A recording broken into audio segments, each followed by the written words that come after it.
नमस्कार, मैं हूं शैलेंद्र सिंह और आप देख रहे हैं हमारा YouTube चैनल शब्द शब्द शैलेंद्र सिंह। आज बात करेंगे राहुल गांधी की डोजो यात्रा की और मायावती इस यात्रा को लेकर क्यों खफा हैं। वीडियो में आगे बढ़ने से पहले आपसे एक छोटी सी अपील है कि अगर आपने हमारा चैनल सब्सक्राइब नहीं किया है तो सब्सक्राइब कर लीजिए, वीडियो को अंत तक देखिए और अच्छा लगे तो लाइक, शेयर और कमेंट भी कीजिए, क्योंकि सोशल मीडिया पर जिनके व्यूज़ ज़्यादा होते हैं, जिनके सब्सक्राइबर ज़्यादा होते हैं, उनकी बात को गंभीरता से लिया जाता है। शुक्रिया। असल में 29 अगस्त को राष्ट्रीय खेल दिवस के अवसर पर कांग्रेस नेता और नेता प्रतिपक्ष राहुल गांधी ने खेल दिवस पर बधाई देते हुए अपनी एक फ़ोटो उन्होंने मार्शल आर्ट जूडो के खिलाड़ियों के साथ शेयर करते लिखा कि जल्द ही उनकी डोजो यात्रा शुरू होने वाली है। डोजो यात्रा क्या है, कब शुरू होगी, किस तरीके का इसका प्रारूप होगा, इस संबंध में अभी कोई भी जानकारी न तो कांग्रेस ने न राहुल गांधी ने शेयर की है। लेकिन इसके बाद बहुजन समाज पार्टी के नेता मायावती का एक्स पर एक संदेश आ गया, जिसमें उन्होंने डोजो यात्रा पर अपनी टिप्पणी करते कहा कि ये गरीबों के साथ एक मजाक है। आखिर मायावती ने ये क्यों कहा, ये सबसे बड़ी बात है। असल में मायावती को लगता है कि कांग्रेस ने आरक्षण का जो लाभ था वो दलितों तक पहुंचने नहीं दिया, और अब जब 2024 के लोकसभा चुनाव में कांग्रेस और इंडी गठबंधन ने संविधान और आरक्षण इसको मुद्दा बना के जनता के बीच एक संदेश दिया, जिसका परिणाम ये हुआ कि SC, ST और जो OBC की कुछ जातियां थीं वो इस मुद्दे पर कांग्रेस और इंडी गठबंधन के साथ खड़ी हो गई, जिसकी वजह से बहुजन समाज पार्टी को चुनाव में करारी हार का सामना करना पड़ा। मायावती तब से इस बात को कह रही हैं कि इंडी गठबंधन ने आरक्षण और संविधान के नाम पर लोगों को गुमराह किया।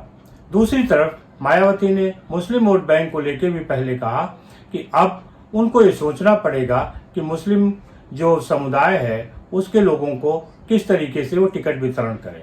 लोकसभा चुनाव में सबसे ज़्यादा टिकट मायावती ने मुस्लिम वर्ग को दिया था, लेकिन जो परिणाम आया उसमें बहुजन समाज पार्टी और मायावती को एक निराशा लगी। उनको इस बात का दुख था कि मुस्लिम कैंडिडेट को भी मुस्लिम वर्ग के लोगों ने वोट नहीं दिया। इससे मायावती ने ये टिप्पणी की कि अब वो आगे से इस वर्ग को टिकट देने से पहले सोचेंगी। दूसरी बात, लगातार वो कह रही कि आरक्षण के नाम पर राहुल गांधी, कांग्रेस और जो उनका इंडिया गठबंधन है उसने लोगों को गुमराह किया।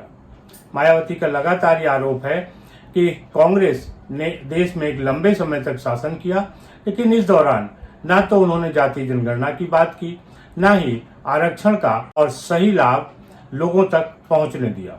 इस बात से मायावती की नाराजगी है। दलितों की हालत कांग्रेस के राज में किस तरीके की थी, इस पर अक्सर उनकी टिप्पणी होती है और उनको लगता है कि कांग्रेस के राज में दलितों की बुरी हालत थी और वही स्थिति आज भी है। इसीलिए वो कांग्रेस की किसी भी इस तरीके की मुहिम का खुलकर विरोध करती है। डोजो यात्रा को लेके मायावती ने कहा कि किसी खेल को राजनीति से जोड़ना अच्छी बात नहीं है। राजनीति से किस तरीके से डोजो यात्रा को जोड़ा जा रहा है, उसके पीछे की एक जो कहानी, जो एक भूमिका समझ आ रही है, उसमें लग रहा है कि असल में जो डोजो है वो मार्शल आर्ट का एक प्रतिरूप है, जहाँ पे मार्शल आर्ट के रूप में इसका प्रयोग किया जाता है और ये युवाओं में बहुत लोकप्रिय है। युवाओं का मतलब ये है कि 18 साल से और 35 साल जो आयु वर्ग के लोग हैं उनके बीच इसका एक अपना महत्व है। राहुल गांधी को लगता है कि जब वो युवाओं की बात करेंगे, चाहे वो नौकरियों की बात कर रहे हों, चाहे उनसे जुड़ी हुई जो खेल की बात कर रहे हों, तो उससे जो वोट बैंक है उनकी तरफ आकर्षित होगा और आने वाले जो चुनाव हैं उनमें उन्हें फायदा होगा। असल में 2024 के जो लोकसभा चुनाव थे उनमें कांग्रेस और इंडी गठबंधन सहित उनके जो सहयोगी दल थे उनको जिस तरीके की सफलता मिली है, अब उनको लग रहा है कि आरक्षण और संविधान की बात करके ही आगे की लड़ाई लड़ी जा सकती है। लिहाजा वो आरक्षण बचाओ, संविधान बचाओ, ऐसे तमाम सम्मेलन अलग अलग जगहों पर कर रहे हैं। आने वाले दिनों में महाराष्ट्र, हरियाणा, जम्मू कश्मीर और झारखंड के विधानसभा चुनाव होने वाले हैं और इंडी गठबंधन को लगता है कि संविधान और आरक्षण का जो मुद्दा लोकसभा चुनाव में चला था, वही मुद्दा इन विधानसभा चुनाव में भी चल सकता है। इसके साथ ही साथ कांग्रेस को एक बात का और अंदाजा है कि राहुल गांधी ने जो 2 भारत जोड़ो यात्रा निकाली थी, उसके परिणाम स्वरूप कांग्रेस का एक जनाधार जो बढ़ा है वो है। लिहाजा इन विधानसभा चुनाव के पहले कांग्रेस एक और यात्रा निकालना चाहती है, जिसका संदेश राहुल गांधी ने डोजो यात्रा के रूप में दिया है। अब डोजो यात्रा कश्मीर, महाराष्ट्र और हरियाणा, झारखंड इनके विधानसभा चुनाव के बीच निकलेगी या इसके पहले निकलेगी, ये अभी प्लान नहीं बताया गया है। भारत जोड़ो यात्रा में राहुल गांधी को एक सफलता मिली। कहा जा रहा है कि जो लोकसभा चुनाव में जो सीटें लगभग कांग्रेस ने दोगुनी की हैं, उसका सबसे बड़ा कारण राहुल गांधी की भारत जोड़ो यात्रा का था। लेकिन एक फार्मूला जो चल जाता है, जरूरी नहीं कि वो बार बार चले।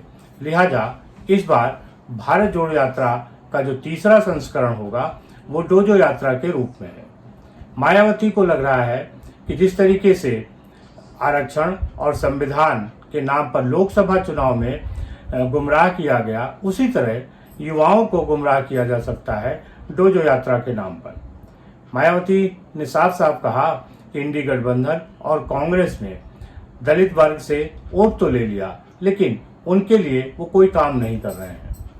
ऐसे में ये जो डोजो यात्रा है, वो गरीबों का उपहास उड़ाने वाली, मजाक उड़ाने वाली है। असल में जो सारी लड़ाई है वो लोकतंत्र में वोटों की है। वोट पाने के लिए नेता और राजनीतिक पार्टियां अलग अलग तरीके से अपने दांव चल रही हैं। कांग्रेस का एक दांव सफल हुआ, भारत जोड़ो यात्रा, आरक्षण और संविधान। लिहाजा वो उसी से मिलती जुलती चीजों को आगे लाना चाहती है। दूसरी तरफ मायावती को सबसे बड़ा खतरा ये है कि उनका वोट बैंक लगातार कम होता जा रहा है। 2024 के लोकसभा चुनाव में मायावती यानी बहुजन समाज पार्टी को केवल 9% वोट मिला। अभी मायावती बहुजन समाज पार्टी की फिर से अध्यक्ष चुन ली गई हैं और अध्यक्ष चुनने के नाते उनकी जिम्मेदारी बढ़ जाती है कि वो किस तरीके से पार्टी को वापस जनाधार उसका लौटा के लाएं, जिससे पार्टी सत्ता में आ सके और जो सपने उन्होंने देखे थे वो पूरे हो सके। दूसरी तरफ जो जातीय जनगणना की बात हो रही है, जाति विभाजन की बात हो रही है, उसमें सबसे खराब स्थिति बहुजन समाज पार्टी की हो गई है। बहुजन समाज पार्टी का वोट बैंक धीरे धीरे दूसरी पार्टियों में जा रहा है। बहुजन समाज पार्टी का एक समय 20 से 25% वोट उसके साथ था, लेकिन अब धीरे धीरे घट के ये 9% रह गया है। 2012 के बाद मायावती को कोई बड़ी सफलता नहीं मिली है। 2019 के लोकसभा चुनाव में मायावती ने समाजवादी पार्टी के साथ गठबंधन करके चुनाव लड़ा, लेकिन वहां भी उनको कोई खास सफलता नहीं मिली। सिर्फ उनके हिस्से में 10 लोकसभा की सीटें आई थी, लेकिन 2024 में उनके पास एक भी सांसद नहीं है। दूसरी तरफ उत्तर प्रदेश की विधानसभा में सिर्फ उनका एक विधायक है। अगर देखें तो जब से बहुजन समाज पार्टी की रणनीति आगे बढ़नी शुरू हुई है, अगर 1993 से देखें तो अब 2024 में बहुजन समाज पार्टी का ये सबसे खराब प्रदर्शन है। इसकी वजह मायावती को यही लग रही है कि उनके वोट बैंक को गुमराह करके वोट लिया जा रहा है और इस कारण वो कांग्रेस से खफा हैं और जो राहुल गांधी की डोजो यात्रा है उससे उनको ऐतराज है। उनको लगता है कि कांग्रेस ने अगर दलित वर्गों के वोट हासिल किए हैं तो कांग्रेस को उस वर्ग के लिए खड़े होना चाहिए। दूसरी तरफ राहुल गांधी और इंडी गठबंधन को ये लग रहा है कि उनके नेता प्रतिपक्ष बनने के बाद अगर वो भारतीय जनता पार्टी को जगह जगह पर झुका ले रहे हैं उनके बिल वापस हो रहे हैं, वो कोई कानून नहीं बना पा रहे हैं, संसद में वो बोल नहीं पा रहे हैं, तो उनका मकसद सफल हो रहा है। अब जनता को क्या लगता है, ये एक अलग विषय है। आप इस बारे में क्या सोचते हैं, जरूर बताइएगा। शुक्रिया, धन्यवाद।